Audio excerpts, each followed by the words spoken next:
We're so going to hell.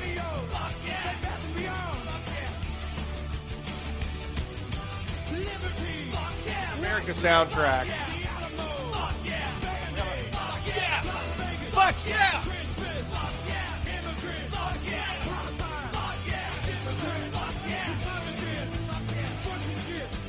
Are you people not patriotic? You're either with us or you're with the fucking terrorists! Fuck yeah! Fuck yeah! Fuck yeah! Shoot that man.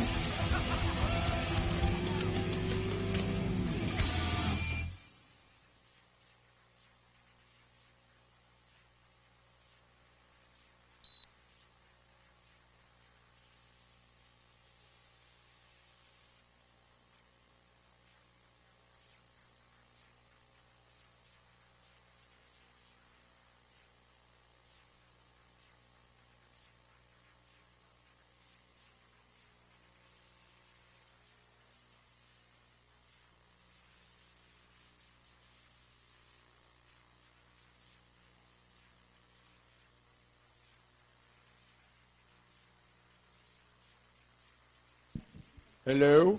All right. Whew. I am here.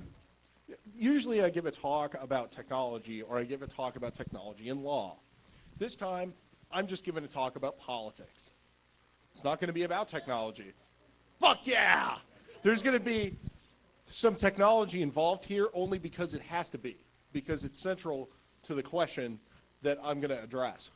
But this is a talk about politics. If you want to hear about computers, go somewhere else. Second,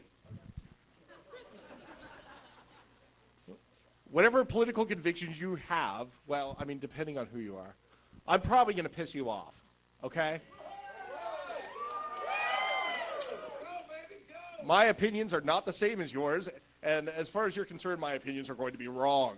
If you don't like being pissed off, or...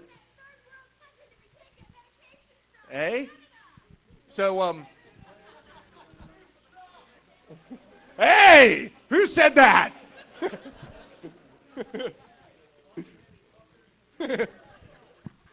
Saddam Hussein is not Canadian. All right, so I want to make it clear that I'm going to piss you off. So, if you're the kind of person that, can't deal with it, that's right. But that talk, I don't know. It's a long story. So, what I want to talk about is freedom. And freedom, as we understand, is a fundamental value in this country. When you think of, no, freedom as in, I don't know, freedom, yes. Okay, fine, I'm going to go there. So how many people in this room run Gentoo Linux? Raise your hand. Ooh, a couple of you. Okay. Raise your hand if you run Gentoo Linux. Keep it up. All right, so if you... Keep your hand up if you run it in production. We got two. No, we got one. We got one. All right. Is this at two, three? Is this at work? Keep it up if... Oh, shit. Okay, so... Here's the timeline, all right? July 30th. No, June 30th, rather. June 30th of 2004. Some poor son of a bitch who works on SASL, which is this secure authentication layer for things like SMTP and IMAP, checks in some code, whatever. He's working on the project, checks in some code. 72 hours later, the Gentoo people take tips from CVS and ship it to their entire user base. Now, a week later, June 6th, the guy realizes that he created a remotely exploitable, code execution problem, and he checks in the fix. I assume that the guy had slated time once a week to work on this fucking open source project, and that's when he worked on it. So he checked in the broken code day one. 1 week later, when he was working on it again, he said, oh, that's broken, and he fixed it. So everyone in Gentoo's, everyone who is a Gentoo user who happened to rebuild this package during that period of time between June 2nd and September something or other got his broken ass code that he checks into tips. Quality assurance processes exist for a reason. I had to explain to my boss that building a computer security management system for Gen 2 Linux was like building a healthcare program for professional skateboarders. You are lucky if tips build, and it does not work, period. Well, the thing is that, like, maybe, but the thing is that these various distributions that are not Gen 2 tend to, stick to a particular major release of a piece of software and then backport patches. And the reason they do that is so that they know that this particular piece of code was actually tested and it actually works. So please, I mean, Gen 2 is cool if you want to like play around at home and like you've got lots of source code and you can dick around with it, but don't run it in production. All right, that was totally off topic, but I wanted to bitch about that because I was like, what the fuck? All right, so freedom. Freedom is what I want to talk about. And the thing about freedom is that well, basically what it boils down to is that it's a fundamental value for this country, but I don't think we understand it very well. I don't think we do a good job of defending it because I think we have the wrong ideas about it. The thing about freedom is that I have the responsibility to take care of myself. And I can go do something that you may not like. It might be dangerous. I might hurt myself. I might hurt somebody else. And I'm considered responsible for my own actions if I choose to do that thing that's dangerous. I know it's dangerous. I do it. And if it ends up being a problem, that's my problem. Exactly. I have the freedom to run Gen 2 in production if I want to. No one is going to tell me not to. The opposite of freedom is a situation where we come in and we say it's illegal to run Gen 2 in production. You are not allowed to do that, and you will be prosecuted if you do so. Not because of, basically to protect you from fucking yourself. This country doesn't have a good concept of that, and this is why. The thing is that everyone's sort of interested in their own interests. Everybody has a special interest, and I use that word very specifically. Maybe you're into guns. You like to, screw around with guns on the weekend. You like to go shooting, hunting, whatever. Maybe you're into the internet. And you like to say fuck on the internet a lot on the weekends, whatever. Fuck yeah! Everybody's got something that they're into, right? So the problem is that the majority of people in this country are not interested in the thing that you're really into. Otherwise, you wouldn't be unique. You wouldn't be an interesting person. Nobody would talk to you. Everybody's got something that makes them special. And that thing is unique and hence not popular. That's the deal. The problem is that because we're a democracy, there tends to be this tyranny of the majority stuff that goes on from time to time. And we tend to control things that we don't understand or that are unpopular and maybe dangerous. I'll give you a perfect example. Is there anybody here who's a skater? Anybody skateboard? Did you bring your skateboard here? No. Okay, there's a couple people who actually did bring their skateboards, and they were skating out in the parking lot, and they got busted. And the reason they got busted is because the hotel is liable if they launch their fucking skateboard through somebody's windshield or they fuck up and break their hand. The hotel is liable, not the individual. I mean, you're out there skateboarding. Skateboarding is risky, okay? Like running Gen 2 in production. And, if you fall on your ass, I mean, you were asking for it. You were skateboarding. So as a result, you can't skateboard at all. You are not free to skateboard because you might fuck up. And the reason for that is that you are not held responsible for your actions. Somebody else takes responsibility. The hotel takes responsibility. But at the same time, you can drive a car in the parking lot. And if you mow a couple people down in your car, nobody's going to sue the hotel. All right? It doesn't work that way. Everybody has a car. Cars are popular. Hence, nobody's going to create restrictions that would result in cars not being allowed in parking lots. However, skateboarding is a kind of fringe activity, all right? Hence, people decide that, we need to create these regulations that restrict skateboarding because it's dangerous. You might hurt yourself. That's the kind of thing I'm talking about. But the scenario I'm describing is a scenario that totally exists within the framework of civil law. Somebody sued it wasn't the government wasn't involved here. They didn't pass legislation. Somebody sued the hotel and was awarded damages because their son wiped out on a skateboard in the hotel parking lot. So what I'm really interested in is what's going on in the legislature. And I'm going to I'm going to try to nail both parties because both parties are absolutely responsible for this, and both parties are totally hypocritical about it. That's no. I'm going to start with video games. How many people here have ever played a first-person shooter? Yeah, exactly. All of you played it. Do you think it's dangerous? I can't have a serious conversation with anyone around here. God damn it. You people are not going to run out. How many people here have actually killed another human being? Raise your hand. I don't. Bullshit. There are a group of people who believe that the reason that shut up! I'm talking. It's quiet time for you. All right. So there are a group of people who believe that the reason that the guys in Dylan Klebold and whoever the fuck in Littleton, Colorado decided to go on a shooting spree in their school is because they played too much Doom. Doom was responsible, okay, entirely. And people who play too much Doom will eventually shoot up their school. I think, I've played, I'm not as much of a hardcore gamer as some of you people, okay? Flips here. But the thing is that, I've played a fair number of first-person shooters, and I think that I ought to have the right, if I feel like it, to go play a first-person shooter. I can take responsibility for myself. I'm not going to go kill anybody. The Democratic Party doesn't agree. And I kind of got into this explanation, and I'm drunk right now, and the whole purpose of this rant business is that I be drunk.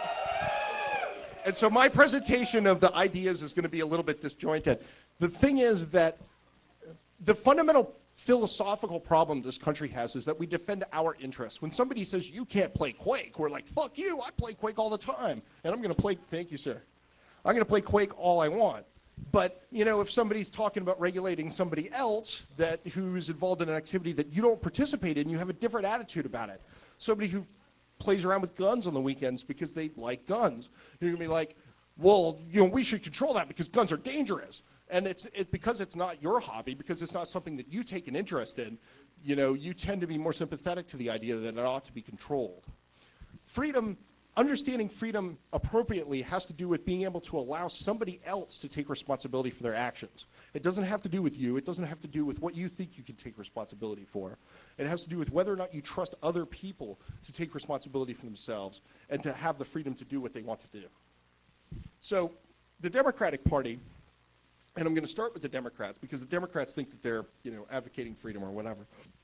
The Democratic Party does not like video games. They don't like the idea that people can go out and buy these first-person shooters and train themselves to be killers and then go shoot up a school. So they've created this rating system, and the guy who's primarily responsible for it is Joe Lieberman, who was Al Gore's vice presidential nominee.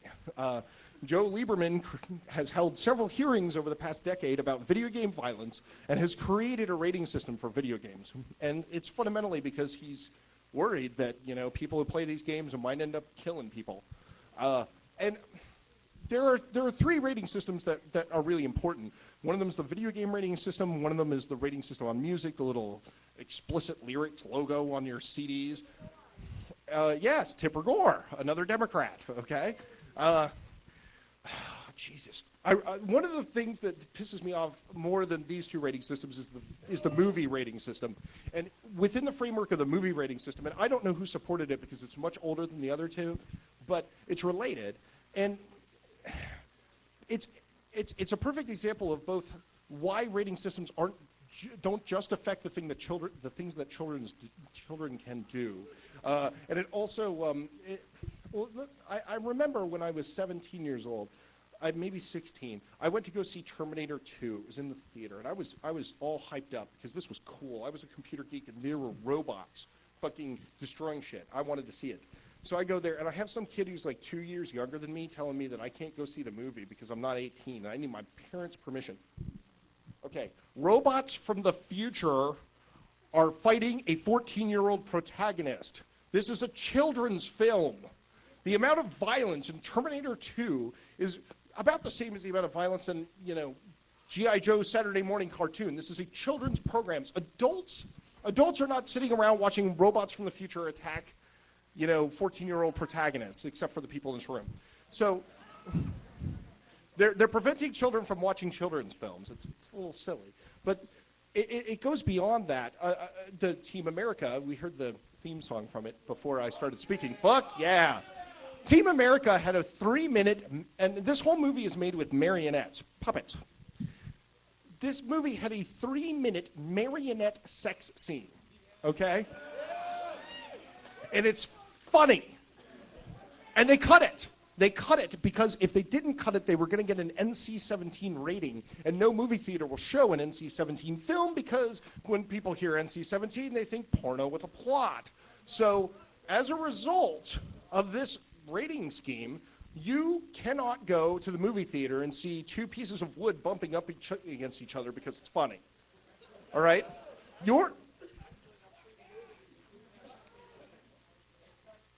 They cut some of it out. I don't know. I don't know the details. I haven't seen the movie. Well, all I'm saying is that the fact that you have a rating scheme actually affects your practical freedom. You can't go to the movie theater and watch marionettes bump against each other. You can't do it. So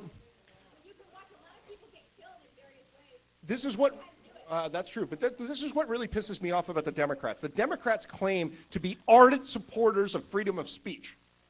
They want you to be able to create whatever art you can create, okay? At the same time, they're creating these rating systems that fuck all kinds of shit up. The place where they seem to be like ardent defenders of the right of people to speak is related to the NEA, the National Endowment for the Arts. And they fund projects using my money that offend people. Fine, whatever. Art is supposed to, breach new boundaries, okay? So the NEA, the NEA funds stuff that's offensive, fine. And they're going to defend it. They'll defend it to the death. The NEA has the right to fund stuff that offends you, fine. The thing that pisses me off is that the same people that are going to fight to the death to defend the NEA's right to fund somebody who's making art in a museum in New York with feces are creating a rating system that prevents me from paying my own money to go to a movie theater and watch two marionettes bump against each other. It's ridiculous. Now, the Democrats, in some circumstances, are great defenders of freedom. One of their, and I don't want to get too mired in this discussion because it's way too complex, but, one of the Democrats' big issues is abortion. They believe that it is a women's right to make a decision about, what they're going to do there. They can, and there's several supporters of that position. So, and I'm going to be very careful there because it's a very contentious issue. But the thing is that, they will fight for that right, and that has to do with freedom, right? You have the responsibility to make your own choice, right? The government isn't going to fucking tell you what you're going to do. You're going to decide, and we respect your right to decide. That's what it's about, right? At the same time, and I've heard this from two different people who are friends of mine who are Democrats in two totally unrelated contexts in the recent months with respect to the expiration of the assault weapons ban, okay? They say, why do you need a bayonet to go hunting? You don't need a bayonet to go hunting. You need a bayonet to restore an antique war musket. That's why people buy bayonets.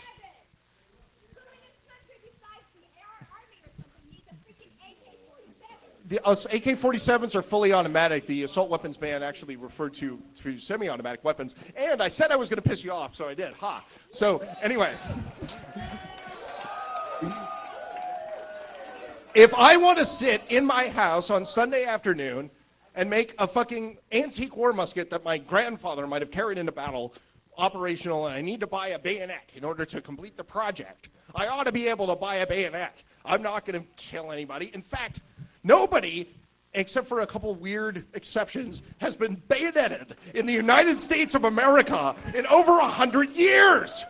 This has nothing to do with crime, okay? The problem is not the defense of freedom in certain circumstances. The problem is the perspective about it. We consider that certain things are in our interest, and so we defend them, but other things are not in their interest, and so we do not. If we really believed in freedom, we would consider in every circumstance that the other person has the responsibility to make their own decision. And we respect their right, if it's possible for them to do this thing and not hurt anybody, to do it and not hurt anybody. That's what freedom is about. So I've railed on the Democrats for a little while. I'm going to rail on the Republicans, which I'm sure will, garner some cheers from this crowd. I have here, and I will leave it up here after I'm done talking, the official party platform of the Republican Party for 2004. They have these national conventions. The national conventions do two things. They choose candidates for office, number one, and number two, they approve party platforms. Yeah, that too. I think that, what's the News Weekly in New York City? There was some article about people, they had 1,001 reasons they were pissed off that the RNC was in New York, and one of them was all these, people who were out sport fucking the candidates. I don't know, whatever. It was, anyway, whatever. Politicians. Look, this is what they do at this convention. And this convention is really important. It gets lots of press coverage. They make this document and they choose their candidates, which they already chose. Okay? Everybody knows Bush is going to be the Republican candidate for president. We don't have to have a convention to figure that out. So really, what's important about the convention is this. You'd think you could get this on the GOP's website. You cannot. Now, on the DNC's website, you can get their official document. Of course, it doesn't really have much to say. This is a hell of a document. It's really long, and they go into detailed explanations of how they plan to address all kinds of issues affecting us.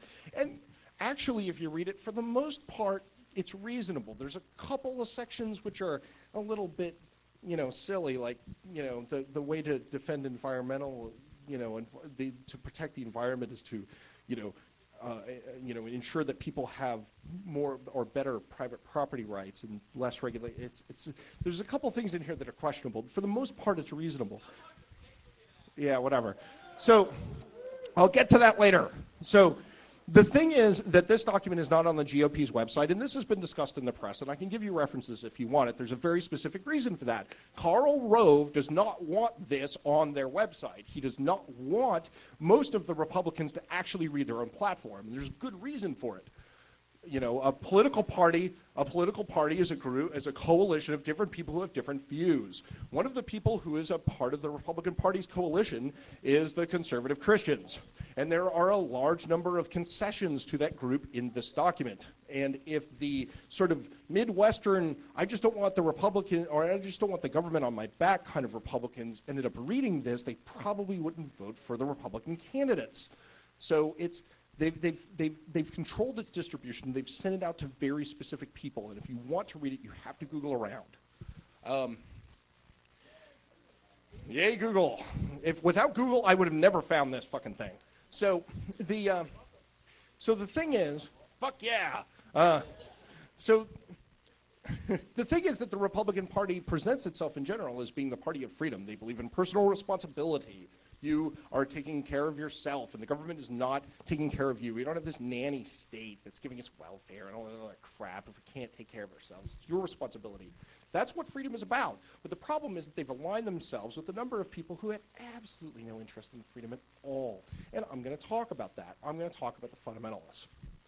The fundamentalists, and we all know, what their policy platform is. And it's in here.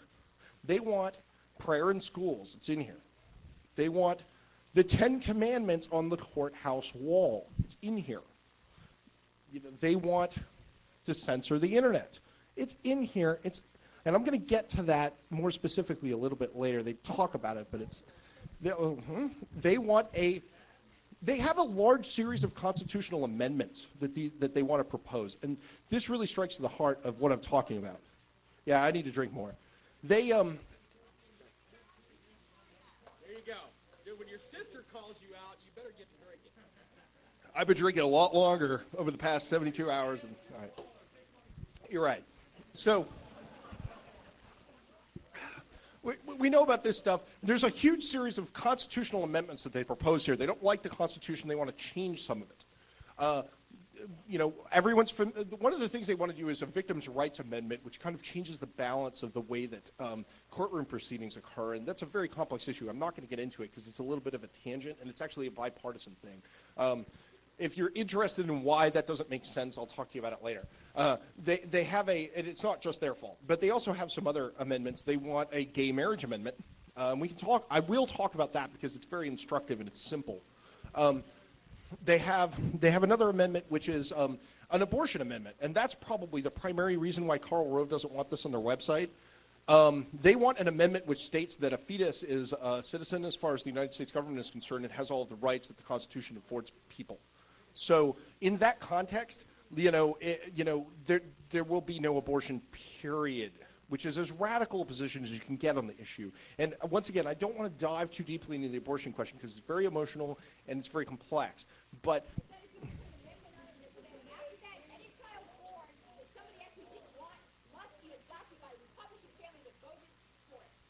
they're very strong opinions about this issue. In any event, as far as the American people are concerned, this position is very radical. People who are the victim of rape will not have access to abortion. People who are the victim of incest will not have access to abortion. People whose lives are threatened by the pregnancy won't have access to abortion if you create a situation in which the fetus has every constitutional right. And that's essentially what they're proposing. And it's part of their document. It's part of their official platform. You can read it if you want. I don't know how that works. That's a detail. It's a constitutional amendment, okay? So what I'm actually going to talk about is the gay marriage issue. And I'm going to talk about it in Georgia as opposed to in terms of what they're doing federally because Georgia is very instructive.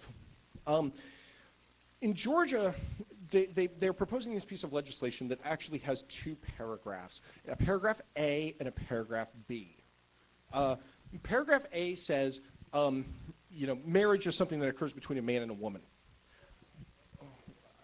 It's not about your opinions, it's a fact. That's what they're proposing. Paragraph B, it says that the state shall not extend any services which would extend to a married couple to a same-sex couple in the civil union or whatever the hell. It basically says that the state shall not recognize a marriage between anyone who is not a man and a woman, and then the second section says, and they shall not provide any of the things that we provide to marriages to other people. So what's important to understand, I guess, is that in Georgia, most of the people in the state agree with paragraph A. They agree that regardless of it's not about your opinion, it's about what the people in the state of Georgia think. And statistically, what they think is that marriage is something between a man and a woman. That's what they think. Paragraph B is not something which is largely supported in the state of Georgia. And how many people here are familiar with HIPAA? I'm sure a few of you work in that space. I'm not very impressed with HIPAA. When the last time I went to the doctor's office, I was given this HIPAA-related privacy form, and what I learned is that whenever the FBI wants, they can request my medical records, and they don't have to get court approval.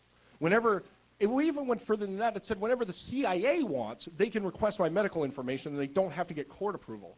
Okay? That's where privacy counts, all right? And HIPAA doesn't protect me at all. But where HIPAA protects me is when my buddy gets thrown in the hospital and he's unconscious, and he's my friend. So I'm not a family member. The hospital isn't allowed to tell me whether or not he's alive or dead. Furthermore, they're only allowed to talk to family members, and they're only allowed to talk to family members in person. So if his family members happen to be out of state, they can't talk to anyone about him. And I went through this personally, and it was a fucking nightmare to deal with it. I had to argue with like several layers of bullshit infrastructure in order to get to the point where I convinced them that you have in fact cut this person off from the outside world, and nobody knows whether or not they're alive or dead, and we want some fucking information. That's what HIPAA does. As far as I'm, maybe we can debate. Maybe there are some things in there that are good, but I'm not impressed so far. It protects my privacy when it's harmful, really, to do so, and it doesn't protect my privacy when it really matters. In any event, under HIPAA, if you're a homosexual and you've got a homosexual partner, and your homosexual partner gets hit by a bus, under this law, which states that we will not extend any of the services that we provide to married couples to homosexual couples, you couldn't find out whether or not your significant other or whatever, was alive or dead from the hospital. You couldn't, because it would be illegal for them to tell you under HIPAA. And that's fucked up. And people in Georgia in general don't support that. So you've got this problem here, which is that you've got this law. Part of it the people in Georgia support, part of it the people in Georgia don't support. How do you get it passed? What do you do? Well, yes, lie is the correct answer. There's a couple places I need to go from here before I go back to the lying, because, again, I'm drunk and I'm a little disoriented. The first thing is, why would conservative Christians not want people who are involved in this long-term homosexual relationship to be able to find out about their partner when their partner got hit by a bus? Okay, so my answer to that question is that some of those who work forces are the same that burn crosses, and I will show you why they're unethical when I get to the part about the lying. The second thing is, you've got paragraph A and you've got paragraph B. This is a messy issue because it's a place where the state and the church come very close together. And it's very difficult to maintain an understanding of what the state is doing and what the church is doing. What the church is doing is recognizing a spiritual bond between two people. What the state is doing is saying that once people are living together for a certain period of time, they have, certain tax benefits, et cetera, certain infrastructural things. And the reality is that they have to acknowledge it on that level, but it's very practical. What do people mean when they say that marriage, when people in Georgia say that they think that marriage is a bond between a man and a woman, what are they talking about? Well, if we consider that they don't support paragraph B, which is really about the services the government provides, we have to accept that what they mean when they say that marriage is a bond between a man and a woman is that spiritually, religiously, marriage is a bond between a man and a woman. And they have every right to believe that. In fact, the Constitution absolutely defends people's ability to come to conclusions like that. The issue is this. If you make a law, a constitutional amendment, which states that, what you are doing is you are imposing a religious idea through the force of law. And so it affects religious freedom. If someone who is, and there's all this debate about in the Anglican Church about whether, so there's some Anglicans in the United States that want to recognize homosexual marriages and other Anglicans that don't, particularly in Africa. And it's this big debate. And the thing is that, in the United States, you have the right to practice the religion that you wish to practice. And if there are people who are Episcopalian, which is the American version of the Anglican Church, because we hate those fucking Brits, believes that they should be able to recognize marriages between two men or two women, that's as in terms of a spiritual concept, that's their right. That's their right. And if it isn't their right, then we don't have freedom of religion. So the problem with paragraph A, which is something that most of the people in Georgia support, they agree with paragraph A, is that it's the wrong place to do it. It's not appropriate to impose religious doctrine through the government. The issue is that, okay, so having said that, and that's why I think it's instructive, if you understand that the concept of what people feel about religion is spiritual, you can understand that it's not appropriate to impose religious doctrine through the government if you believe that people should have freedom of religion. And that's really my central point. But let me go to the lying. How do you get a law passed when most of the people in the state believe in Part A and they don't believe in Part B? How do you do that? They actually have to have a referendum in which the entire state literally votes for the law in the voting booth. What's the story? How do you deal with this situation? Well, you lie. And the people that designed the fucking referendum, constitutional amendment referendum process in the state of Georgia designed a mechanism for lying. The mechanism is that you don't actually have to show the text of your constitutional amendment to the people that are in fact voting on it. You get to paraphrase. So the actual thing that will appear on the ballot in Georgia in November says, click here if you think that marriage is something that only occurs between a man and a woman.